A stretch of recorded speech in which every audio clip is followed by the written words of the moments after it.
Hoy llegamos al final de nuestra serie. Esta es el último mensaje de esta serie Santos, que ha sido un poco difícil a priori al leerlo, un libro difícil de entender. Sin embargo, hemos ido paso a paso en cada predicación, ir deslumbrando qué es lo que el Señor quiere hablar para nuestras vidas. Así que vamos a orar antes de predicar la palabra. Amado Señor, te agradecemos por este día, Señor, por este momento de adoración, este momento de culto, Señor, en que probablemente ya hay muchos de nosotros que hemos estado de vacaciones, Señor, pero eso no es excusa, Señor, para dejar de adorarte a ti, Señor, y guardar tu día, Señor. Te pedimos, Señor, en esta hora que tu palabra haga efecto en nuestros corazones, Señor, que se revele hacia ti, Señor, hacia nosotros, Señor, que nos muestres qué es lo que tú quieres hablarnos, Señor. Prepara nuestros corazones, Señor, que mansamente, Señor, y con atención podamos escuchar, Señor, y ver lo que tú quieres para nuestras vidas, Señor, así como también podamos poner en práctica todo esto, Señor, que no ha sido fácil de digerir este libro, Señor, que nos ha confrontado, Señor, de gran manera, Señor. Te pido que tú me uses, Señor, en este momento, que tus palabras salgan de mi boca, Señor, que tu Santo Espíritu me guíe, Señor, que no diga nada que pueda ir en contra tuya, Señor. Te pido por mi hermano, Señor, en el nombre de nuestro Señor Jesucristo. Amén. Bien, hermanos. Bueno, como les comentaba, este texto, este mensaje es el último de nuestra serie. Y es un texto muy lindo porque pasan varias cosas en en este texto, porque está el año de reposo en el cual la tierra tiene que descansar, pero también está la liberación de los esclavos, perdón, de las deudas, este movimiento en que todas las tierras vuelven a su heredad familiar. Muy lindo este texto. Entonces a ver que, bueno, el título de este sermón es que Dios nos enseña a vivir vidas justas con la creación y el prójimo. Entonces el Señor a través de este texto nos habla y nos dice cómo nosotros tenemos que relacionarnos con la creación en primer lugar y con nuestro prójimo. Al leer la primera parte del texto es inevitable hacer un paralelo con el relato de la creación que está en Génesis. Vemos que el Señor trabajó durante 6 días y en el día séptimo descansó. Aquí ocurre algo bien similar. El Señor le ordena a su pueblo que cuando entren en esta tierra que el Señor les va a entregar, esta tierra puede ser trabajada durante solo 6 años, pero en el séptimo año la tierra también debe descansar, ya que así como el Señor tuvo un día de descanso durante la creación, Él desea que su creación tenga este mismo privilegio. Al pueblo de Israel se le entregó como señal del pacto el día de reposo, y asimismo la tierra entregada a este pueblo tenía el año de reposo. Podemos ver que al Señor le gusta que haya un reposo, una pausa, que haya un descanso. Como les comentaba hace un ratito, el año de reposo tiene varios propósitos, como por ejemplo impedir la sobreexplotación de la tierra. De esta manera la tierra se podía reponer naturalmente. Todos sabemos que la tierra produce frutos, entonces de manera natural, sin sobreexplotarla, esta se iba reponiendo. Además, el pueblo gozaba de un año de descanso y podían dedicarse a otras cosas, ya no tenían que estar trabajando, sino que podían tener más tiempo para compartir entre ellos, podían realizar más cultos, buscar al Señor, y también el pueblo aprendía a depender de Dios. Y aquí vamos a ver, con respecto al año de reposo, dos temas principales. En primer lugar, vamos a ver el cuidado del medio ambiente, en donde Dios nos enseña a vivir una vida justa con toda la creación. Dios es el creador del cielo y de la tierra, de esta tierra que va a entregar al pueblo de Israel, por lo tanto también es Señor de toda esta tierra. Y esta tierra, como mencioné, le pertenece a Dios. De hecho, el Salmo 24 comienza con los siguientes dos versículos, que dice así: del Señor es la tierra y todo cuanto hay en ella, el mundo y cuantos lo habitan, porque Él afirmó sobre los mares y la estableció sobre los ríos.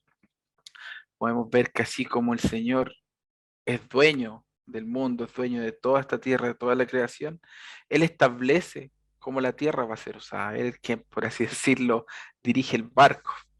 Así que Dios le ordena al pueblo que deben cultivar y cosechar la tierra por solo 6 años. En esos 6 años podían trabajar la tierra sin mayores dificultades, pero, sin embargo, en el séptimo año, la tierra tenía que tener un año de reposo en honor al Señor. Esto implicaba, en primer lugar, un cuidado por la tierra, ya que al tener un año de descanso, no podía ser sobreexplotada continuamente.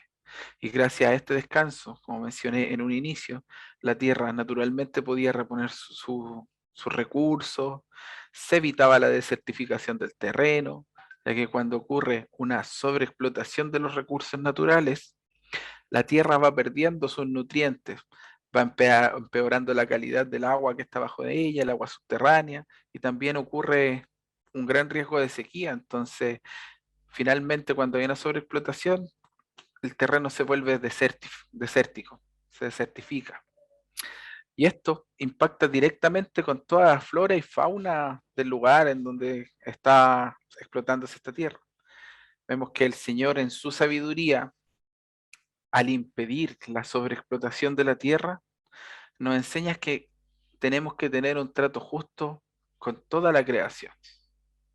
Además, con el año de reposo, no solo se ve beneficiada la tierra, el terreno que está descansando, sino que también se ven beneficiados quienes habitan esta tierra, ya que al no haber un agotamiento de los recursos naturales en un corto plazo, podemos ver que en el largo plazo las futuras generaciones podían disfrutar de todas las bendiciones de la tierra que Dios le iba a entregar. Entonces, quienes venían después de generación en generación también iban a poder disfrutar de estos beneficios de la tierra y no solo unos pocos en un corto periodo iban a tener todos estos beneficios. Actualmente vivimos en una sociedad que año a año consume más y más en tiempo en que se abusan de los recursos naturales que el Señor nos entrega mediante la tierra. Hoy, solo hoy, para nuestro consumo se explotan violentamente la flora, la fauna, se usan los terrenos para la plantación de monocultivos sin descanso, que en pocos años la tierra se ve degradada cabalmente. De hecho, en nuestro país tenemos un ejemplo súper claro de esto, como es el cultivo a gran escala de la palta, las sandías y los melones y varios frutos en general, pero principalmente la palta, la sandía y los melones nos han llevado a grandes problemas con respecto al agua. Producto de hoy tenemos una laguna de Aculeo totalmente seca que se secó y hubo que llenarla artificialmente con camiones de agua, siendo que antes esta laguna la gente iba, se bañaba y ahora está totalmente seca.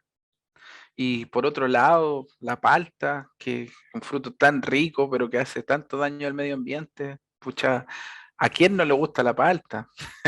Sin ella no tendríamos estos maravillosos italianos, y aquí no me refiero a Alessandro Bernardi o a la familia de Abraham Camaggi, sino que a ese completo tan rico que a veces nos gusta comer en la once.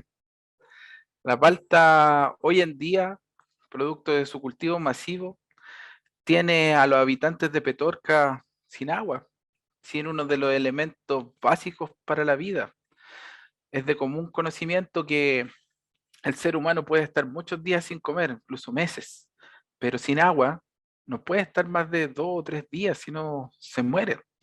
Entonces, están pasándola mal las personas de Petorca a causa de esto. La sobreexplotación de los recursos de la tierra es un acto de desobediencia al Señor y termina siendo un acto de egoísmo contra el prójimo. Cuando Dios creó al hombre, al inicio de la creación, lo puso por cabeza de la creación. La tierra y la creación le pertenecen a Dios y Jesucristo es el Señor de ellas. Y nosotros estamos a la cabeza de toda esta creación, por ende vamos a tener que rendir cuentas de cómo estamos llevando la creación. Entonces debemos usar sabiamente los recursos y no de manera egoísta. Entonces aquí yo me pregunto cómo estamos hoy en día cuidando esta creación, la creación que el Señor nos dio y mediante nos puso como cabeza de ella. Si bien hoy en día probablemente ninguno de nosotros, de los que estamos aquí, se dedica a cultivar la tierra, quizás sí hay alguien que lo hace, pero no así a gran escala. Entonces nosotros, los que estamos aquí probablemente no incurrimos en esta sobreexplotación como tal, ya que estos actos los cometen las empresas, los grandes agricultores, pero sin embargo nosotros como cristianos debemos denunciar estos actos ilegales de sobreexplotación como el desvío de los cauces de ríos, perdón, como el desvío de los cauces de ríos para el regadío de cultivos o la contaminación del agua producto de la minería. Un año, creo que fue en el 2018-2019, que se publicaron, así veíamos hartos videos donde la misma gente iba y desviaba los cauces, todos estos cauces de ríos que los empresarios como que los cerraban y los desviaban hacia los cultivos, la gente iba y los abría para que los ríos volvieran a fluir. Vimos harto de eso, yo recuerdo haber visto varios videos, pero nosotros tenemos que denunciar esto, tenemos que denunciar estos actos en donde hay personas que se acaparan el agua. También lo que podemos hacer es promover leyes que limiten a las empresas a incurrir en estas prácticas o leyes que ayuden a la preservación del agua. Probablemente no son las únicas vías, pero debemos buscar formas que permitan el cuidado de la creación. De esta manera estamos poniendo en práctica este principio de este mandato que el Señor nos está mostrando. Y como dato, el último descanso que ha tenido la Tierra en casi 100 años fue justamente hace poquito, en el 2020, a causa del COVID-19. ¿Qué es lo que pasó? Que vimos durante este primer año de pandemia, durante el 2020, que todo entró en pausa, todo se paró, la gente dejó de salir, se dejó de trabajar, vimos como el precio de la benzina se desplomó, el precio del petróleo estaba por el piso porque ya nadie estaba consumiendo. Entonces la Tierra, ¿qué es lo que pasó con la Tierra? En ese año, que tuvo como un año de descanso, pudo retroceder su sobregiro de producción en casi un año. No alcanzó a ser el año completo, pero sí fueron como 7, 8 meses en que la Tierra alcanzó su sobregiro, lo frenó y pudo reproducir más recursos de los que estábamos consumiendo. Y en datos estadísticos, aproximadamente ocurre una pandemia cada 100 años. Entonces eso dice algo. Vemos que en Deuteronomio 28, Dios le habla al pueblo sobre las bendiciones y maldiciones por obedecer o no los mandatos del Señor. Le habla sobre esto antes de que ellos entren en la tierra que Él les va a entregar. Y dentro de las consecuencias por la desobediencia, se mencionan plagas, epidemias mortales, con fiebre, inflamaciones, entre otras cosas. Entonces vemos cómo el Señor ha sido fiel en su palabra y de alguna forma envía esto para que nosotros acatemos su ley. Tenemos que ser intencionales en el cuidado de la creación, hermanos. Tenemos que buscar formas de cuidar la tierra, de cuidar esta tierra que el Señor nos entregó. En segundo lugar, vemos cómo el Señor nos enseña a vivir en dependencia de Él. En aquel tiempo, la gente vivía de la tierra y el ganado, y la principal fuente de trabajo era la agricultura. Durante el año de reposo debían estar un año completo sin cosechar, tampoco podían mandar a alguien más a hacer el trabajo por ellos, entonces solamente tenían que parar todas las actividades, ya nada más con la tierra, tenían que buscar otras cosas que hacer. Vemos que esto es sumamente contracultural, porque ya que mientras el resto de los pueblos de la tierra trabajaban sin parar, el pueblo de Israel no solo disfrutaba de un día de descanso a la semana, sino que cada 7 años tenías un año completo para descansar, tanto ellos como la tierra. Durante este año no tenían que trabajar para vivir, ya que tenían el sustento que Dios les iba entregando mediante la producción natural de la tierra. Podían comer de todo lo que la tierra produjera ese año y todos podían comer. No solo ellos, sino que también los siervos, los jornaleros y los visitantes, de modo que quienes eran más pobres y no tenían tierra que hubiesen cultivado, también ellos tuvieran para comer, entonces nadie se quedaba sin alimento. El Señor proveía para todo el pueblo, para todos los habitantes de Israel. En este mandato de no cultivar la tierra y vivir de lo que la tierra produce diariamente, podemos ver una similitud de la provisión de Dios en el desierto, con el maná que caía del cielo, al cual Dios enviaba para el consumo diario. Vemos que Dios se encargó de proveer para ellos durante toda su estadía en el desierto, mientras estuvieron deambulando por el desierto, hasta que Dios les presentó y los llevó a la tierra que Él les había prometido. Y ahora, como una nación establecida en un lugar geográfico determinado, Dios les muestra que Él es quien provee el sustento para ellos. Les provee en primer lugar la tierra donde han de habitar, una tierra, como dice su palabra, donde fluye leche y miel. Y en segundo lugar también les provee de todos los frutos de la tierra para su sustento. Y ahora, en este año de reposo, los sustenta con provisiones diarias para alimentación de todo el pueblo, donde no tenían que trabajar y acumular para el año siguiente, no tenían que estar almacenando nada. En este año Dios les recordaba al pueblo que dependían absolutamente de Él y no de su propio esfuerzo. Tenían que aprender a descansar en Él y tenían que confiar en el Señor. El verdadero descanso, hermanos, es depender de Dios y dejarlo a Él a cargo. No es dejar de trabajar, sino que poder confiar y depender absolutamente del Señor. Debemos ser como aquellos discípulos que el Señor Jesucristo envió sin dinero, sin alforja, sin bolsa, sin túnica. Los mandó a predicar sobre el reino de Dios como ovejas en medio de los lobos. Y ellos, cuando fueron y al poco tiempo después volvieron, llegaron contando todas las cosas que habían hecho. Decían, expulsamos demonios, sanamos enfermos, volvieron gozosos, volvieron como extasiados de todo lo que habían hecho. Fueron sin nada y el Señor les proveyó de todo lo que ellos necesitaban para esta experiencia. Y ahí aprendieron a depender de Dios y a confiar en Él. ¿Dónde, hermanos, está hoy nuestra confianza? ¿Confiamos en la provisión de Dios o confiamos en el fruto de nuestro esfuerzo? ¿Qué hacemos frente a la ansiedad de lo que depara el futuro, en tiempos de incertidumbre, ideamos planes ansiosos y desesperados? Oramos al Señor para encontrar descanso en Él, para poder confiar en todo lo que Él va a hacer con nuestra vida.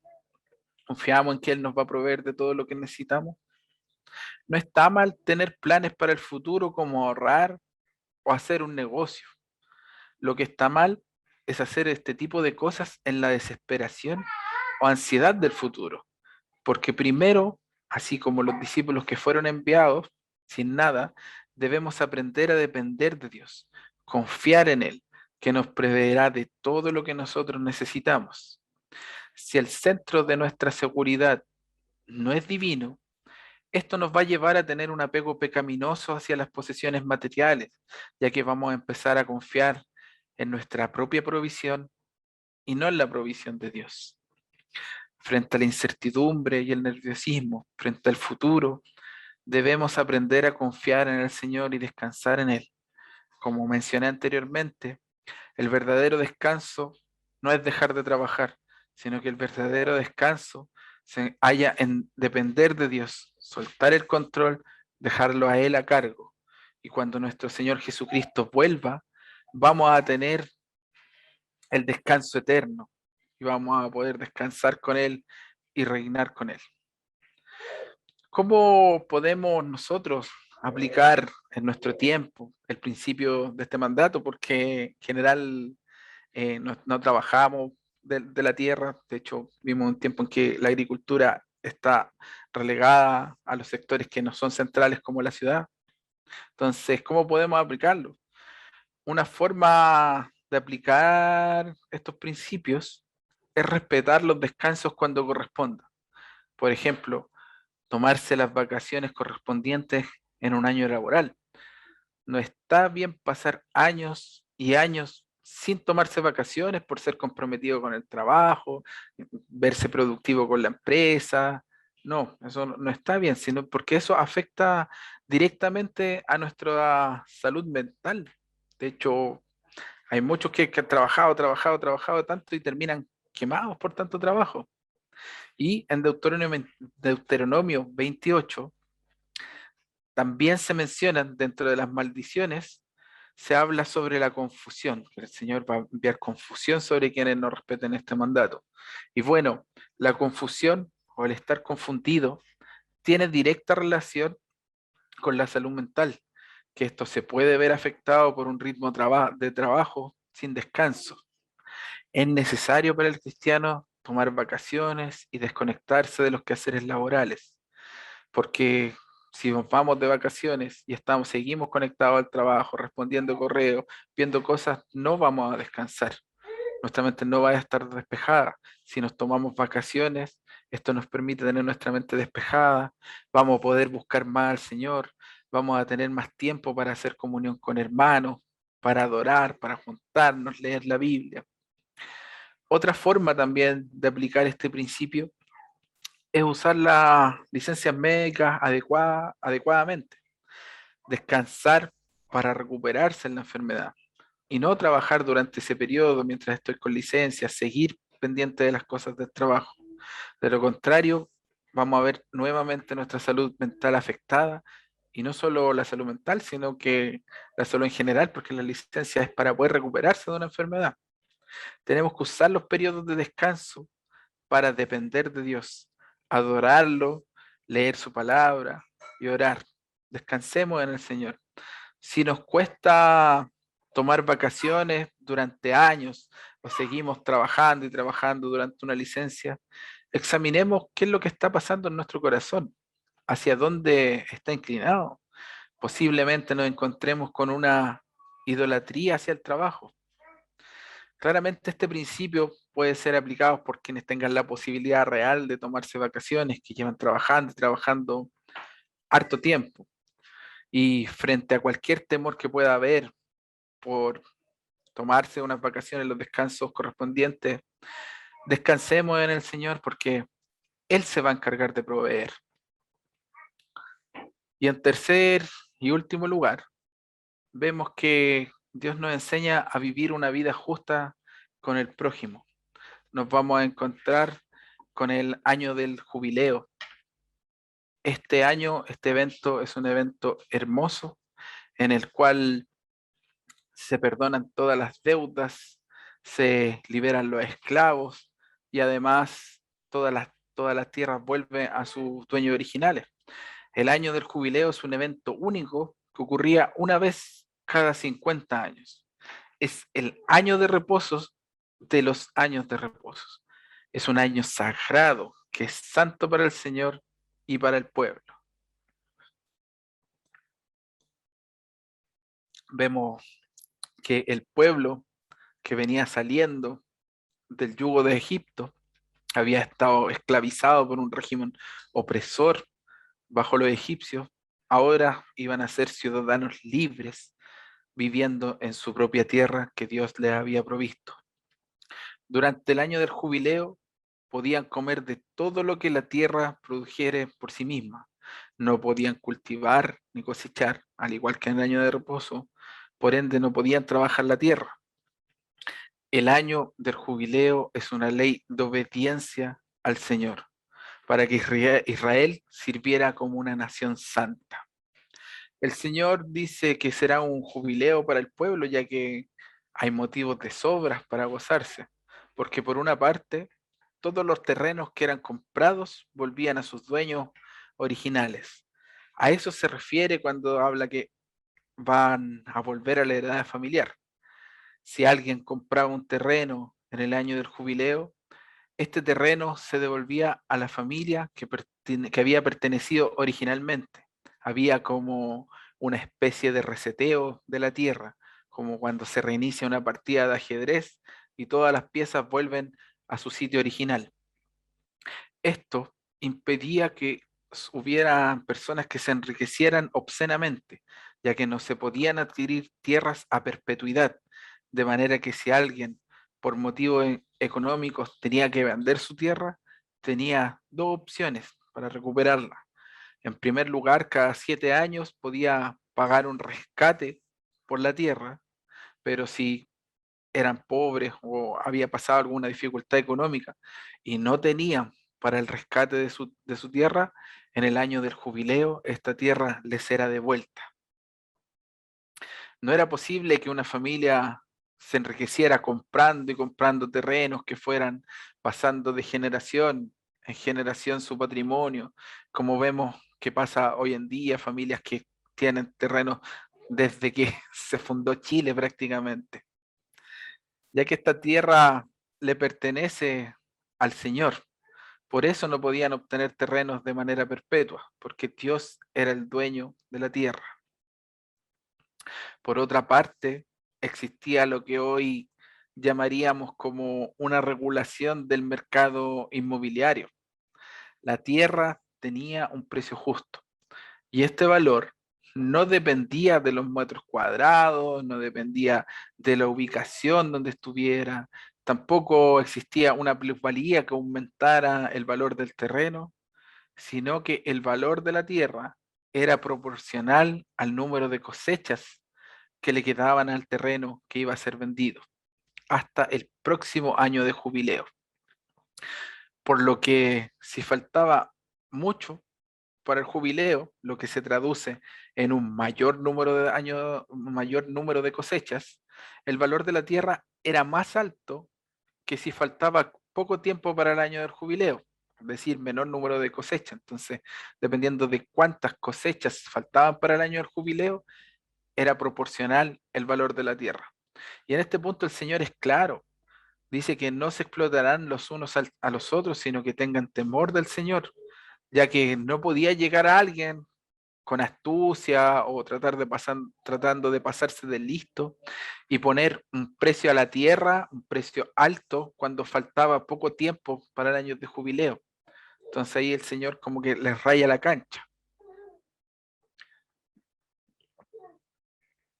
También vemos que en este maravilloso evento se perdonaban todas las deudas que existieran en el pueblo de Israel, ya que el año del jubileo calzaba justo con el perdón de las deudas y la liberación de los esclavos que ocurría cada 7 años, como podemos observar en Deuteronomio 15. Por lo tanto, el pueblo de Israel no tenía, o en el pueblo de Israel no habían deudas esclavizantes como las que tenemos en nuestros tiempos. De hecho, en nuestro país, solo en nuestro país, estadísticamente, el 60% de los chilenos está endeudado.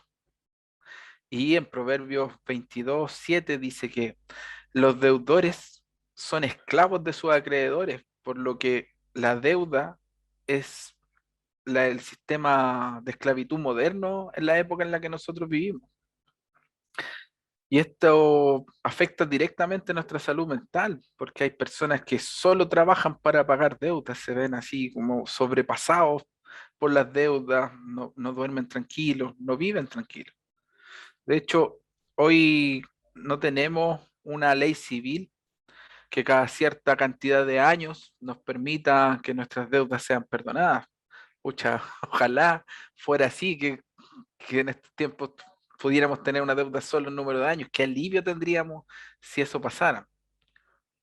Entonces, hermanos, yo les sugiero que, y bueno, aquí los más experimentados me van a entender, que como dijo el presidente Elwin, en la medida de lo posible, evitemos el endeudamiento. Si queremos comprar algo y la mejor forma de comprarlo es ahorrar para conseguirlo.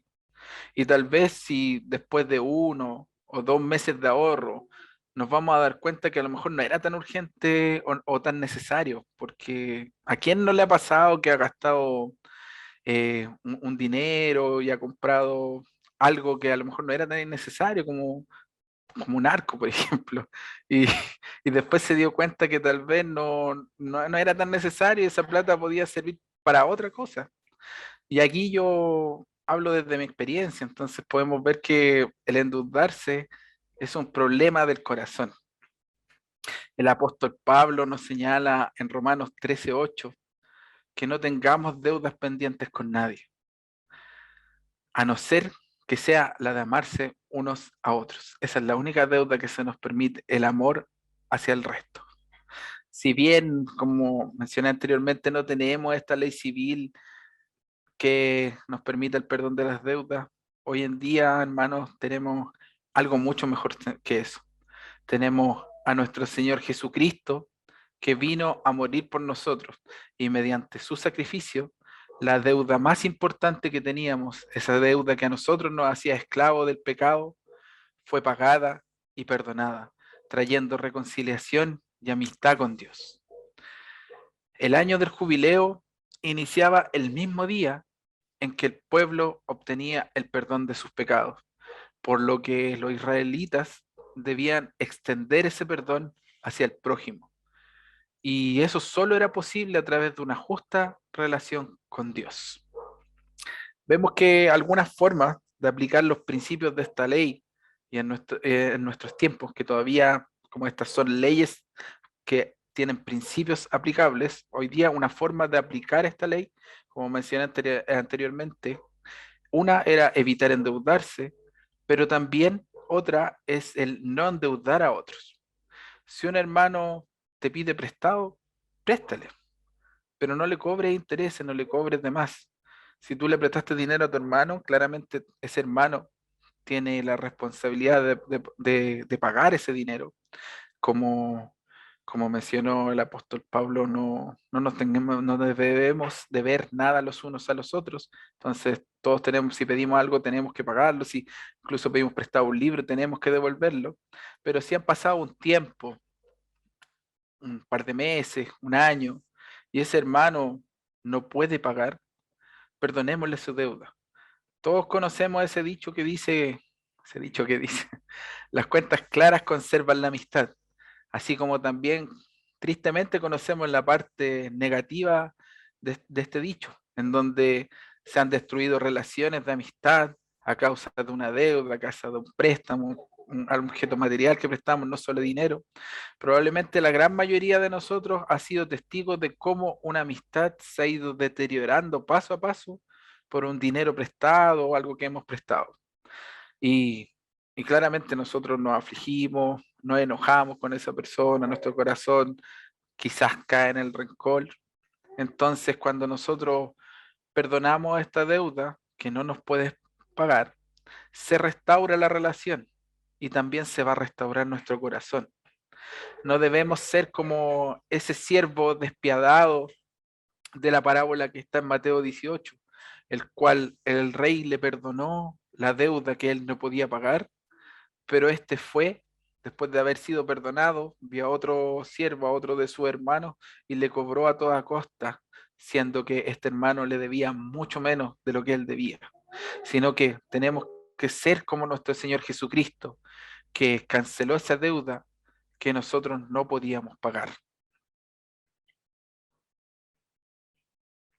Hermanos, pongamos en práctica esta justicia que Dios propone con el prójimo. Una justicia que parte de una justa relación con Dios, en donde nosotros hemos sido perdonados y ahora debemos perdonar a nuestro prójimo. Una justicia divina, una justicia mansa y temple, sin ira, sin enojo de nuestra parte. No perdonemos a regañadientes o como porque tenemos que hacerlo de mala gana, porque donde obra la ira humana, no obra la justicia de Dios. De esta manera, vivimos en libertad y permitimos la libertad a nuestro prójimo. Ese es nuestro gozo y va a ser nuestro jubileo. Y para ir finalizando, como conclusión, debemos cuidar la creación de la cual somos cabeza, denunciemos los actos abusivos hacia la creación y el medio ambiente, busquemos otras formas también de cuidar la creación.